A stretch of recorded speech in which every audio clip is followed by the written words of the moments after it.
Hello, my name is Anthony Espinoza. I'm here on behalf of Arizona Roofers to help complete a repair test for Sergio Heras with his Allstate claim.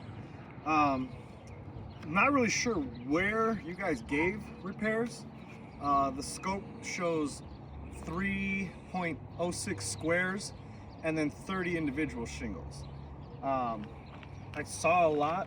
I mean, there's some on the right and left slope behind me, on the ones in front of me, and then on this front slope and the back slope as well. I have found one I think is an ideal area to test. It's on the front slope here. One thing I did want to point out, this shingle is a discontinued 3-tap shingle. It has a measurement of 35 and 3/4 inch width, and then the exposure is only 5 inches. And that is important because per GAS, manufacturer installation specifications, repairs are not to be done with a shingle that is greater in dimensions and exposure. They don't make the shingle anymore. We haven't even been able to find a metric 3-tab. The only thing available for use is this shingle, which is a architectural 39-inch shingle. And right there, that should negate this repair test immediately. I know they say Arizona doesn't have a matching state, but that has nothing to do with this because it falls back on code 905.1 manufacturing installation specifications, where we are not to use a different dimensional shingle on a repair. I'm going to complete the repair anyways, just to show what happens. So with that, the first thing I will do is loosen the top 2 courses. There's about 4 shingles I have to loosen to get this one out. Once I remove that, I will replace it with the available shingle, the architectural shingle, and I will re-nail all the adjacent shingles and then the new shingle in place. So with that, here we go.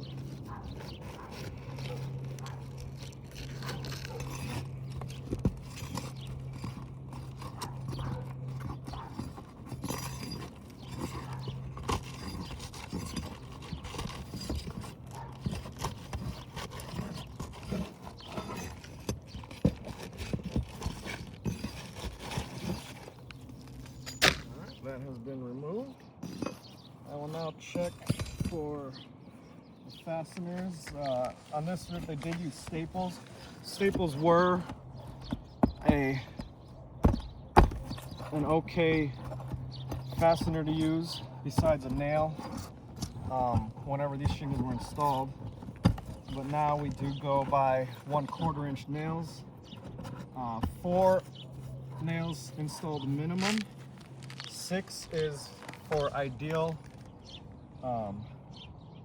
securing of the shingle for best wind resistance rating. So that's what I will be installing.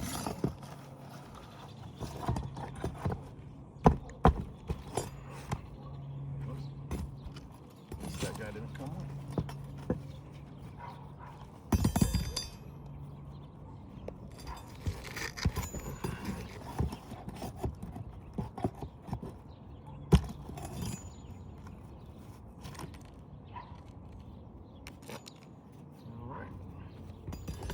And now, I'll show you that this shingle overlaps. So going to try to put it in there and show how this looks.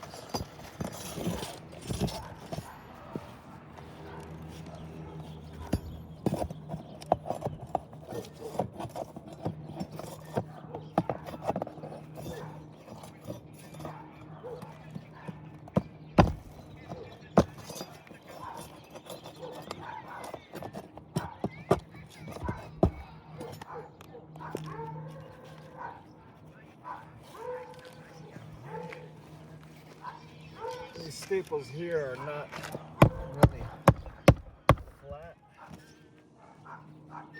so I do have to those level so that the new shingle can go in properly.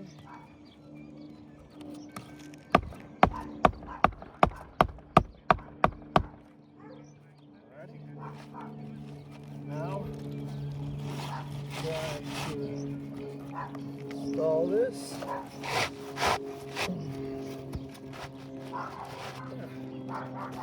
Alright, one of the key things that is indicated on the GAF forms is that exposure cannot be greater. You can see there the 3-tap ends and the architectural still goes through, and it's the same thing over here. This is as far up as it can go. This is installed properly. So that right there, again, negates this repair attempt. But I will continue on to satisfy the carrier. So I'm gonna have to resecure this one, and this one, and this one. So these 3, and then resecure this one above as well. And I will also have to resecure this corner one. So I'm going to start with this corner one here.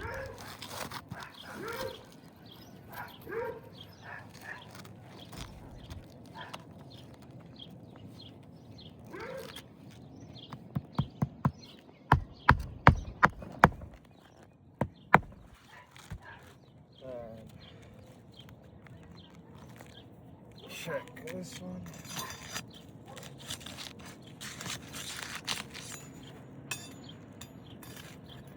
Staple's still good on that one. And now this one down.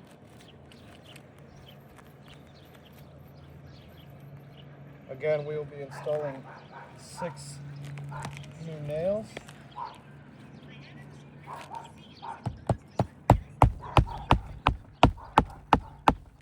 One on the corner. Severe granule loss. I mean, that's actually already new creasing. It's kind of hard to tell because the shingle has lost so much granules,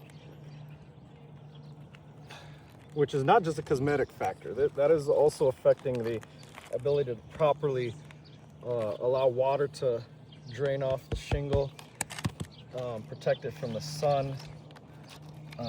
So these shingles are beyond their life.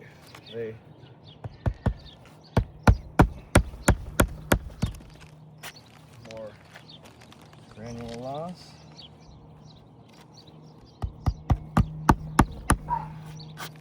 And creasing. That just went through a space in the decking.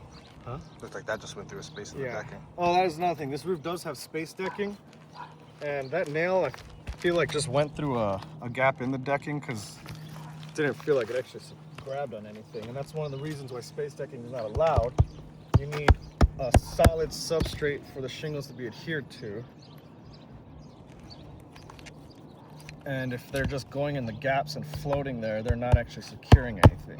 Yeah, see, that one just went in pretty easy.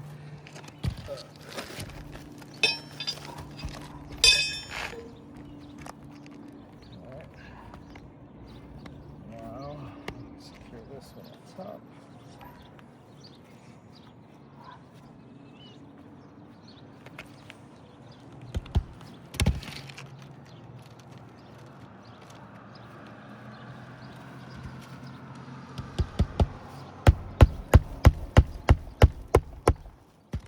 Hit something. Yeah, you can tell that actually secured itself.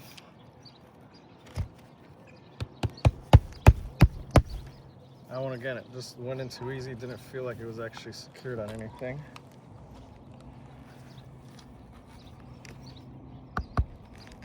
There you go. That has that resistance.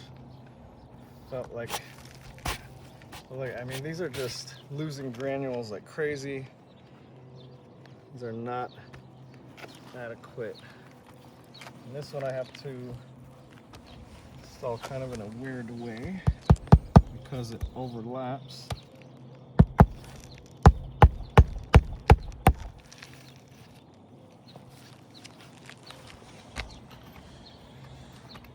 This one is a bit secured as well.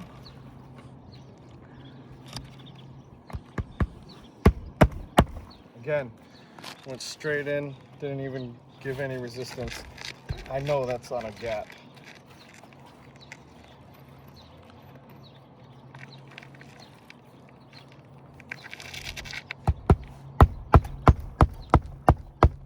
See, that one takes more effort.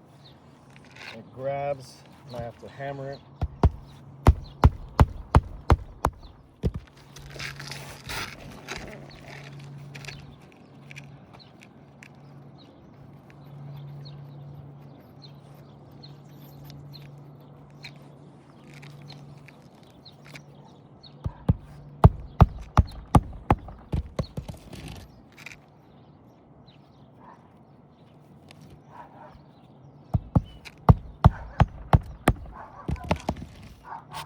Look at that.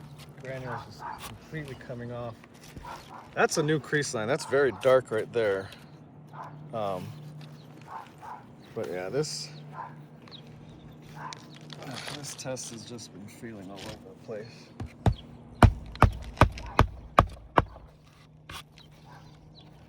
Yes. All right, so we have installed the new shingle. Being how much granule loss occurred, I mean, you can tell there's a little bit of new damage. But the biggest takeaway on this is the dimensional difference. You can clearly see that the shingle is longer than the ones that are currently installed in width, and the exposure is greater as well. This is not allowed. We have to follow manufacturer installation specifications. So with that, we have a failed repair.